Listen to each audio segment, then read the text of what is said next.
집값 때문에 너무 화가 나고 분통 터진다는 분들이 주변에 많이 있습니다. 다시 집값을 회복하고 오른다는 확신만 있다면 힘들지만 버틸 수 있을 텐데 인구 절벽, 지방 소멸 같은 무시무시한 소리만 자꾸 들려옵니다. 또 한편으로는 지금처럼 부동산이 침체기일 때 이런 시기에 부동산 투자를 해야 한다는 의견도 있습니다. 정말일까요? 또 투자해야 한다면 언제가 적당하겠습니까? 오늘은 제가 2024년 하반기 대구 아파트 가격 오를지 내릴지에 대해 한번 이야기해 보겠습니다.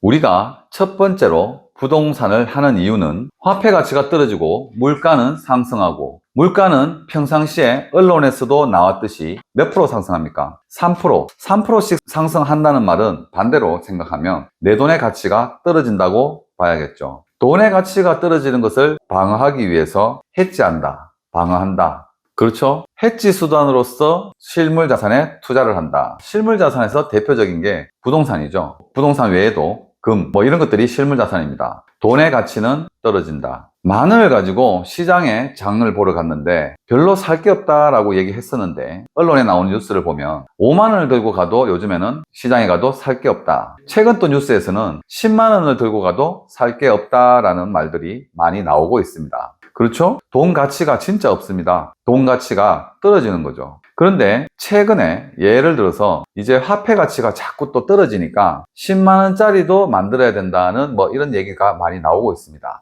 그런 얘기도 나오지만 화폐 개혁 얘기도 나오고 있습니다. 100원을 1원으로 만든다. 1000원을 100원으로 만든다. 이런 화폐 개혁 얘기가 나오고 있습니다. 근데 만약에 화폐 개혁을 한다면 실물 자산은 가격이 올라갈 것입니다. 부동산은 어제까지 5억 하던 아파트가 화폐 개혁을 통해서 500만 원 한다고 표현을 하게 되면 싸게 느껴지잖아요. 가격이 떨어졌다고 느껴집니다. 그럴 일은 없겠지만 어쨌거나 화폐 얘기를 하면 그렇다는 겁니다. 만약에 그래서 개혁이 된다면 부동산은 당연히 안 팔고 버텨야겠죠. 안 팔겠죠. 여튼 우리가 부동산을 하는 이유는 돈의 가치를 지키기 위해서 투자를 하는 것입니다. 화폐 가치를 지키려고 투자를 생각하는 거고, 가치가 떨어지니까 투자를 하는 건데 기초적인 지식도 없이 돈을 벌려는 욕심에만 치우치면 기획부동산이나 다단계 같은 사기에 노출되기도 합니다. 사용하지도 못하는 산을 산다든지 길도 없는 맹지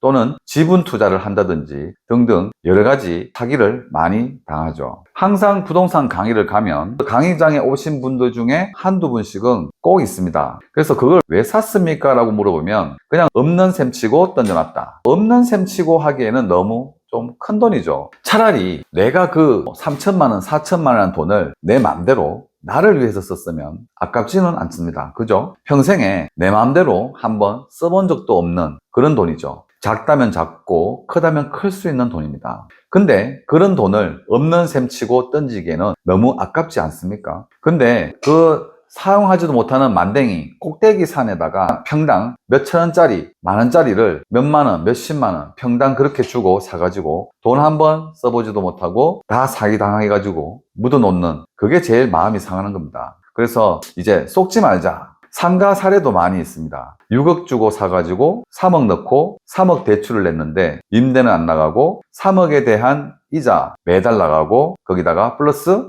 관리비에 재산세도 계속 내야 되죠. 언제 끝날지를 모릅니다. 우리가 투자를 하는 이유는 경제적으로 자유를 얻기 위해서라는 표현을 많이 합니다. 근데 이렇게 기획부동산이든 다단계든 또 상가 이런 것들을 잘못 사서 당하게 되면 경제적 자유는커녕 경제적 중상 내지는 경제적 사망에 이를 수 있습니다. 제가 부동산업을 하면서 진짜 얼토당토 안 하게 당하는 분들이 너무 많아서 이렇게 기회가 되면 영상을 통해서 당하지 말자란 메시지를 주고 싶었습니다. 그리고 이렇게 메시지를 주고 있습니다. 정말 웬만하면 부동산은 가격이 오릅니다. 그래도 우리는 어떤 게 더 오르고 덜 오를까 중에서 우리는 더 오르는 것을 찾기 위해서 이렇게 공부를 하는 것입니다. 웬만하면 부동산 가격은 오르잖아요. 근데 저런 사용하지도 못하는 만댕이산, 저런 걸 쏟고 사면 안 되잖아요. 사기당하고 또 상가 이런 거 한 번 당하면 진짜 일어설 길이 없는데, 그래서 이제 쏟지 말자. 그래서 이제 제가 영상을 통해서라도 메시지를 전달하고 있습니다. 30대 초반 MZ세대가 와가지고 상가를 분양받았다. 그래서 임대를 놔달라고 하는데 임대가 도저히 나가지 않는 그런 상가였습니다. 근데 상담을 하는데 손이 다 이렇게 텄더라고요. 그러면 직업을 안 물어봐도 제가 봤을 때는 공장, 공단에서 좀 험한 일을 하는 것 같습니다. 근데 이 친구가 젊은 시절 열심히 벌어서 1억이라는 돈을 벌어가지고 3억 5천이라는 상가를 2억 5천 대출을 내고 본인 돈 1억을 넣었을 겁니다. 그 1억도 얼마나 힘들게 모았겠습니까? 안 쓰고 안 먹고 이런 여러 가지 사기 당한 상황과 같은 똑같은 상황이에요. 2억 5천 대출 내고 이자 나가고 관리비 나가고 근데 임대는 안 나가고. 제가 알기로는 그 상가 180개 중에 지금도 한 50개도 임대가 안 나갔습니다. 우선 이것부터 확인해 보십시오. 부동산 어플, 기본적으로 부동산 관련 어플들이거든요. 여러 가지 부동산 관련 어플들이 많이 있습니다. 그 중에서 기본적인 어플, 예를 들어서 토지이음이나 디스코 들어가면 토지, 땅 이런 것들 지분만 넣으면 이게 용도, 지역, 지구가 뭔지 다 나옵니다. 면적도 다 나오고, 그리고 정부 24에 들어가면 건축물 대장까지 다 확인이 됩니다. 그리고 이런 부동산 공부를 하면서 제가 늘 말씀드리는 게 외우고 할 필요가 없다는 거예요.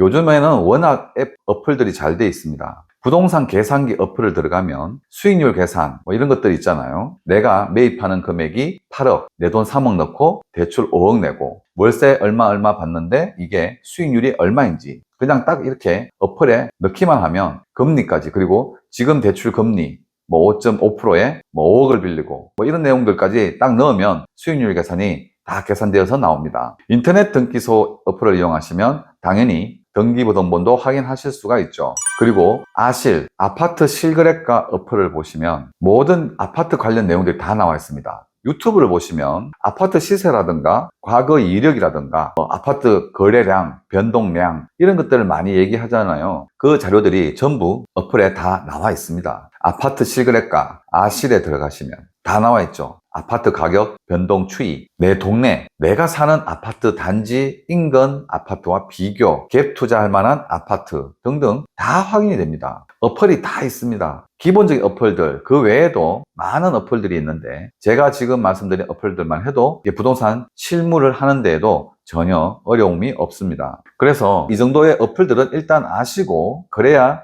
저의 영상을 보면서 용도, 지역, 지구, 구역을 얘기하면 어플 들어가셔서 확인도 해보고 연습도 해봐야 됩니다. 내가 사는 아파트는 아실에 들어가셔서 입력해보면 내 아파트 단지가 작년에는 얼마에 팔렸고 올해는 얼마에 팔렸고 이게 다 나와 있습니다. 그리고 소액으로 투자할 수 있는 전국의 아파트 단지 다 나와 있죠. 기본적으로 필요한 어플들이고, 그러면 그런 어플들을 놔두고 일단 대구 아파트 물량 한번 보도록 하겠습니다.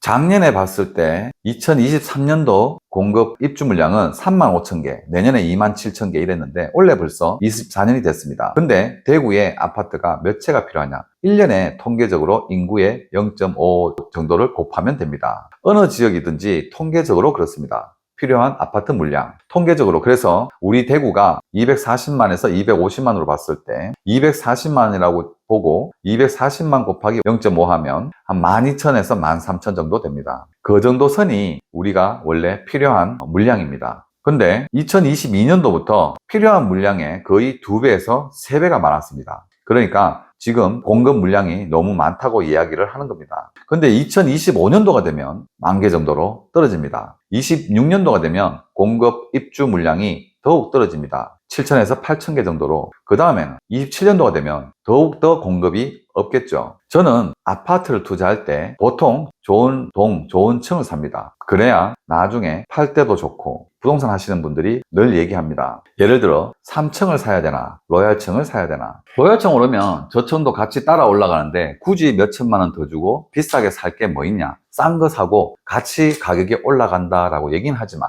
그래도 나중에 팔 때는 로얄동, 로얄층이 팔기에도 좋습니다. 예전에 또 저의 사례를 들어보면 2013년도쯤에 프리미엄을 제가 2천을 주고 아파트를 매입을 했습니다. 분양권을 매입을 했습니다. 분양 가격 3억 5천짜리 아파트. 근데 그 당시에 아마 프리미엄 2천이면 굉장히 비싼 거였습니다. 금융위기가 와서 가격이 폭락을 했다가 2008년 금융위기 리먼 브라더스 사태가 지나고 부동산 경기, 특히 아파트 경기가 조금 회복하려는 단계였습니다. 이 아파트가 몇 년이 지나니까 나중에 제가 3년 뒤에 입주를 할 때 5억 이상 매매 가격이 갔습니다.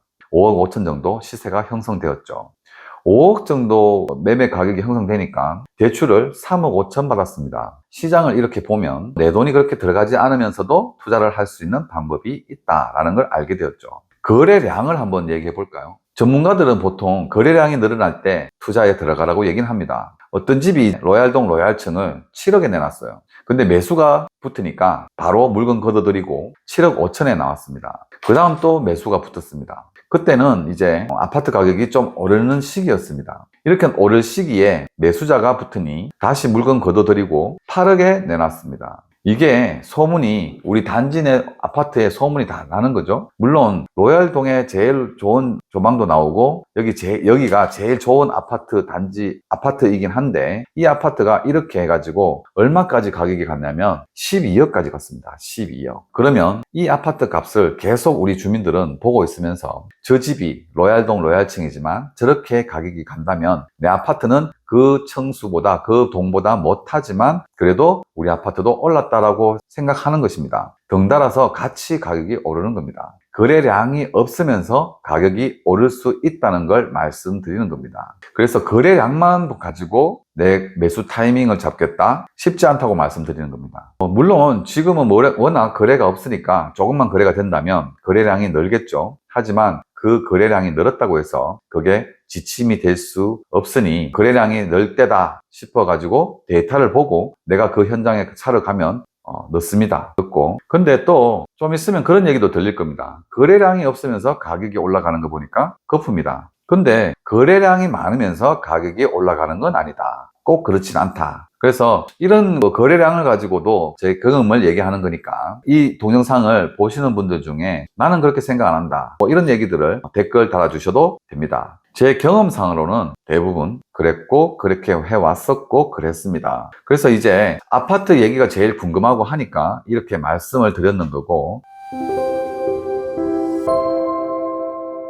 프로젝트 파이낸싱 PF는 장래에 지어질 아파트의 가치를 보고 지금 돈을 빌려주는 겁니다. 근데 이런 PF를 일으켜주는 회사에서 대구에 안 들어온 지가 몇 년 되었습니다. 제가 아는 신탁회사는 벌써 2년, 3년 전부터 대구는 이제 물량이 너무 많아서 자기네들 회사는 사업성 검토를 안 한다 그랬습니다. 그게 벌써 몇 년 전 얘기죠. 3년 전 얘기입니다. 안 들어왔습니다. 또 원가를 얘기해 볼게요. 땅값이 평균 보상이 도시정비법에 의한 도시정비 사업이 있고 민영방식도 있습니다. 민영방식은 뭐냐 하면 농협회사에서 찾아와서 집 파세요. 집을 파세요. 평당 얼마 드리겠습니다. 계약합시다. 계약해가지고 나중에 그 계약이 다 이루어지면 PF가 이렇게 이루어지면 땅값 다 치르고 땅을 다 매입합니다. 조합이 없는 민영방식. 그렇게 땅을 매입하는 회사에서 땅을 매입했는데 평균 가격 이건 또 제가 경험상 서류를 다 보고 말씀을 드리는 겁니다. 시행사에서 땅을 얼마에 샀는지 평당 3천 정도 됩니다. 예를 들어서 어느 집이든지 자기 등기부 등본은 다 확인해 보셨겠죠? 내 지분이 얼마입니까? 지분율이 내 아파트 땅이 몇 제곱미터인데 내 아파트 전체의 땅이 몇 제곱미터인데 그 중에 몇 제곱미터가 내 땅이라고 표현이 되어 있습니다.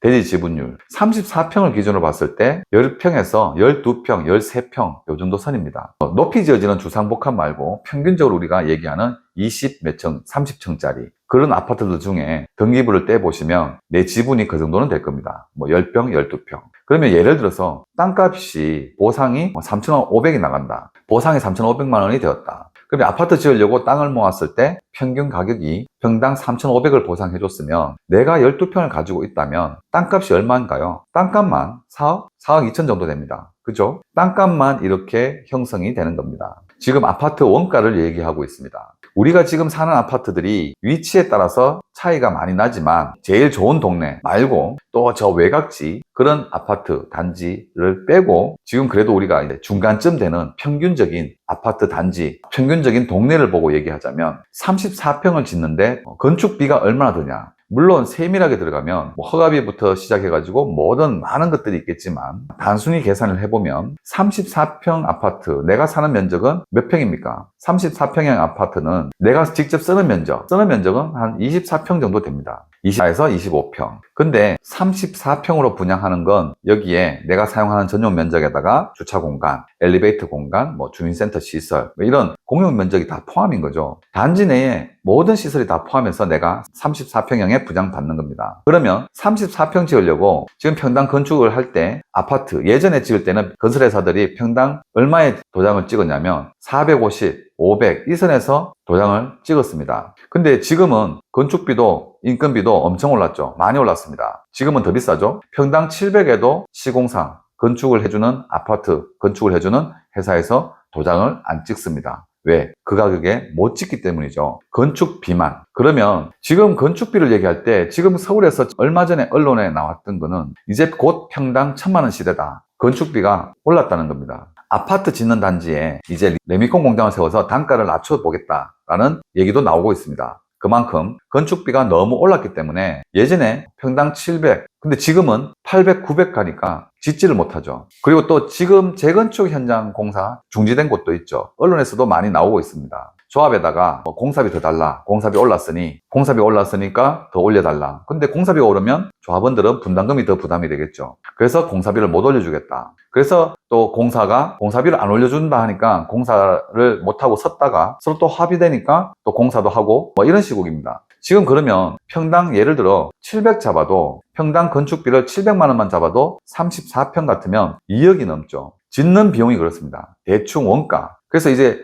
토지와 건축비를 얘기하면 대충 원가가 나오지 않습니까? 그래서 정부에서 아무리 집값을 해결을 하려고 해도 잘 안 되는 이유가 이런 원가가 이만큼이 되다 보니까 아파트 가격을 그렇게 낮출 수는 없죠. 땅값에다 건축비, 그리고 모델하우스 짓고 판매도 해야 되고 판매 수수료도 줘야 되고 또 허가를 내려면 또 기부 체납도 많이 하죠. 그래서 지금 진행 못하는 건축을 하지 못하는 현장들을 보면 땅을 다 매입해가지고 지금 가보면 이주하고 철거까지 다 해놨습니다. 그리고 판매하려고 모델하우스까지도 지어놨어요. 근데 분양을 안 합니다. 아니 못합니다. 원가가 8억 정도 돼요. 예를 들어서 얘기하자면 그 현장은 원가가 8억 정도 됩니다. 근데 그 현장 건너편에 보면 새 아파트들이 많이 지어져 있는데 여기가 지금 거래 금액이 조금 많이 떨어져서 5억대 내지는 6억대 선에서 매매가 되고 있습니다. 그 선에서 지금 매물이 많이 나와 있는데 그러니까 여기에 8억에 분양을 하면 될까요? 안 되겠죠. 지금 계속 이렇게 원가를 이야기하고 있습니다. 어떤 현장은 분양을 하는데 6억 2천쯤 분양했어요. 근데 이 현장이 그나마 작년인가 분양을 했지만 이 6억대에 분양을 해도 거의 남는 게 없습니다. 근데 분양을 했습니다. 어쩔 수 없이 했어요. 근데 처음에 분양을 했을 때 몇 개 계약되지 않았어요. 안 팔렸죠. 미분양이 났습니다. 400 몇 세대. 근데 여기 지하철하고 호재가 좀 터지면서 지금은 한 70에서 80% 정도 분양이 됐습니다. 여기도 원가가 이 분양 가격이 거의 원가다. 남는 게 별로 없는. 그래서 지금 어차피 이제 저런 사례들을 봤을 때 건축비와 땅값과 원가가 대충 얼마인지 가늠할 수 있습니다. 이런 얘기들을 토대로 해서 세계 경제 상황과 국내 경제 상황 등을 분석해보고 2024년 하반기 부동산, 특히 아파트 사야 할까 말아야 할까 타이밍을 좀 더 세밀히 보도록 하겠습니다. 우선 대내외 경제 분석입니다. 글로벌 통화 긴축 기간 후 미국, 유럽, 한국 지난 기간 6개월에서 13개월간 금리 동결 중입니다. 디스인플레이션 진정과 주요국 긴축 기조가 완화에 기대를 하고 있습니다.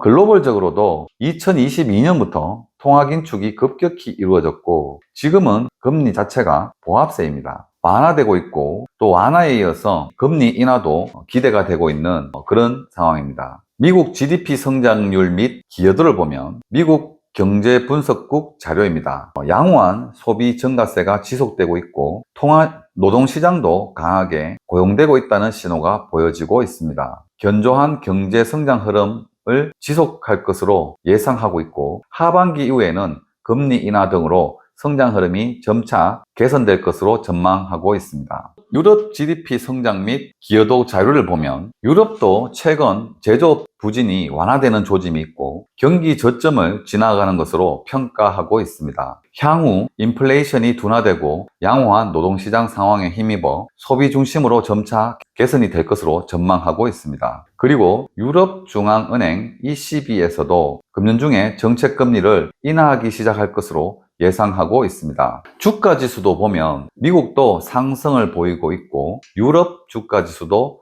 3,500에서 4,500으로 우상향입니다. 상승하고 있는 것을 알 수 있습니다. 그리고 시장 및 주요 국가 물가 상승률을 보면 각국 은행, 중앙은행 자료를 보면 물가가 떨어지고 있다는 것을 알 수 있습니다. 지난해 4, 4분기 중 미국, 유로 지역 등 주요 선진국의 물가 상승률이 예상보다 빠르게 둔화되고 있고 미국 경제의 예상을 웃도는 성장세의 흐름을 지속하고 있는 것을 알 수 있습니다. 연말 연초에 각국의 중앙은행과 시장은 2024년도 물가 전망을 하향 조정하였습니다.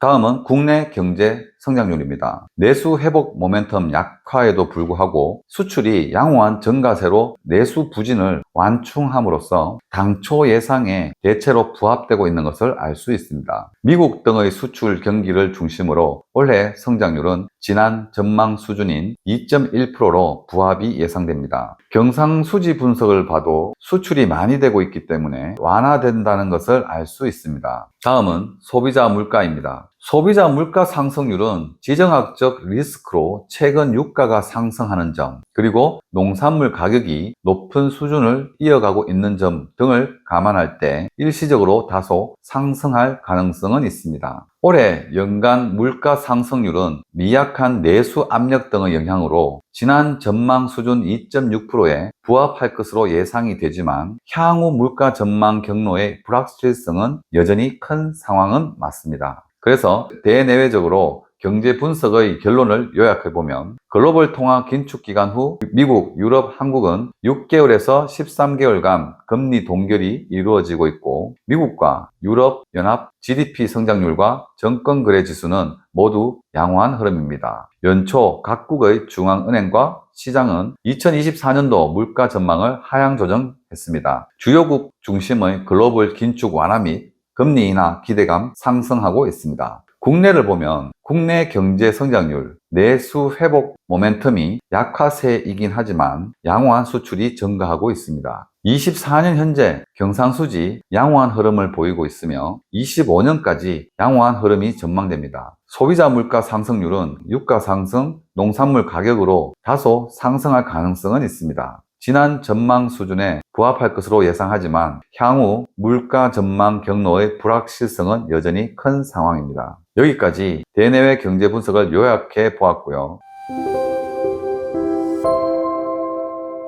이어서 전국 부동산 시장 동향입니다. 23년 입주 물량 과다로 아파트 가격 하락으로 인해 역전세 발생률이 상승했습니다. 보증금을 받지 못한 세입자들의 임차권 등기 설정 건수가 전년 대비 3.7배 증가했습니다. 지역별 임차권 등기 설정 현황을 보시면 임차권 등기 설정 건수가 많아진 것을 알 수 있습니다. 이것은 역전세가 많다. 즉 전세 가격 대비 매매 가격이 하락했다는 것을 알 수 있습니다. 그리고 23년 부동산 PF 부실로 워크아웃 건설사가 다수 발생했습니다. 최근 언론에 나오는 것들처럼 여러 건설사들이 워크아웃을 신청했고 또 워크아웃을 신청할 것으로 보여집니다. 전국 23년도 신규 아파트 공급 물량이 약 40% 감소했습니다. 아파트 시장이 좋지 않기 때문에 전년 대비 12만 세대가 감소했고 대구시는 23년 신규 공급 대비 99% 정도 감소했습니다. 99%. 거의 공급이 없다는 얘기죠. 아예 공급이 없다는 얘기입니다. 주요 도시들은 23년 이후 전국 감소세로 나타나고 있습니다. 그리고 인건비, 자재값 상승으로 건설 공사비는 상승하고 있습니다. 그래서 분양가도 상승할 것으로 보입니다. 코로나19나 러우 전쟁 등 21년부터 공사비가 급등했고 분양가 상승이 불가피한 상황입니다. 주거용 건설 공사비 지수를 보더라도 2015년을 100으로 봤을 때 2023년 11월에 152.54로 거의 50%가 상승한 것을 알 수 있습니다. 표를 보시면 인허가 착공 물량 그리고 분양 물량, 준공 물량이 계속 줄어들고 있음을 알 수 있습니다. 공급이 없다는 거죠. 분양 가격도 오르고 공급은 없다. 여기까지 보더라도 아파트 가격은 오르고 공급은 부족하다는 것을 알 수 있습니다. 그래서 전국 부동산 시장의 결론을 요약해보면 아파트 가격 하락으로 인한 역전세가 많이 발생했고 부동산 PF 부실로 워크아웃 건설사가 다수 발생하고 있습니다. 하지만 인건비 자재값 상승으로 또 건설비 공사비가 상승하고 있고 그것은 곧 분양가 상승으로 이어지고 있습니다. 전국 23년도 신규 아파트 공급 물량의 약 40%가 감소했고 인허가 착공 물량 감소로 3년 뒤의 공급이 걱정되는 상황입니다. 다음은 지역시장 동향 및 전망입니다. 대구광역시를 한번 보도록 하겠습니다. 23년 신규 공급 단지가 단지 입주 물량 역대 최고, 미분양이 전국 최고입니다. 입주 물량이 최고, 미분양이 전국 최고. 2008년도 금융위기와 비슷한 양상입니다. 2024년도 신규 분양 물량은 약 5,000세대 예상하고 있습니다. 공급이 엄청나게 줄어들었죠. 표를 보시면 아실 수가 있습니다. 23년도 입주 물량이 35,000개 정도였고 24년도 입주 물량이 약 24,000개 정도입니다.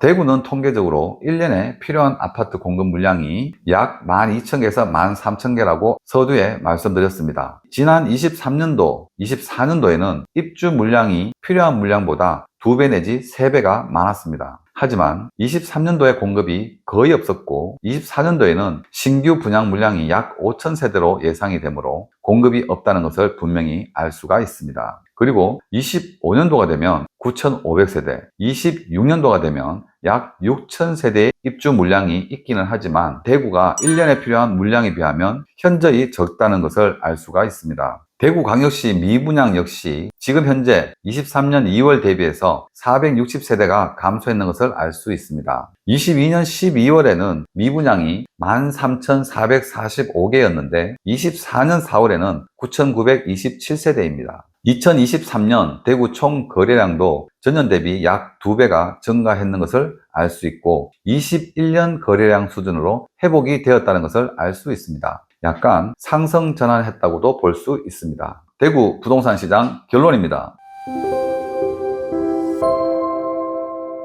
대구시 23년 입주 물량 역대 최고였고 미분양도 전국 최고였다. 대구시 전년 대비 마이너스 2.5% 하락했고 전국 최대치입니다. 대구시 아파트 입주 물량 24년부터 지속적 하락으로 26년 이후에는 공급 물량이 없습니다. 입주 물량이 없습니다. 대구시 23년 사업 승인 물량은 전년 대비 약 3만 세대가 감소했고 대구시 미분양은 감소 추세이고 총 거래량은 전년 대비 약 2배가 증가하고 있고 21년 거래량만큼 회복 수준입니다. 그래서 앞에 서두에 보셨듯이 공사비는 상승하였고 공급 물량은 없고 입주 물량은 지속적 하락하고 있고 26년 이후에는 공급 물량이 없습니다. 미분양도 감소 추세이고 거래량도 증가하고 있기 때문에 대구는 앞으로 지역마다의 차이는 있으나 상승한다고 확신을 가질 수 있습니다. 지금까지 대내외 경제 상황 및 전국 아파트 전망 그리고 대구 아파트 전망에 대해서 알아보았습니다. 또 다음 영상에서 뵙도록 하겠습니다. 감사합니다.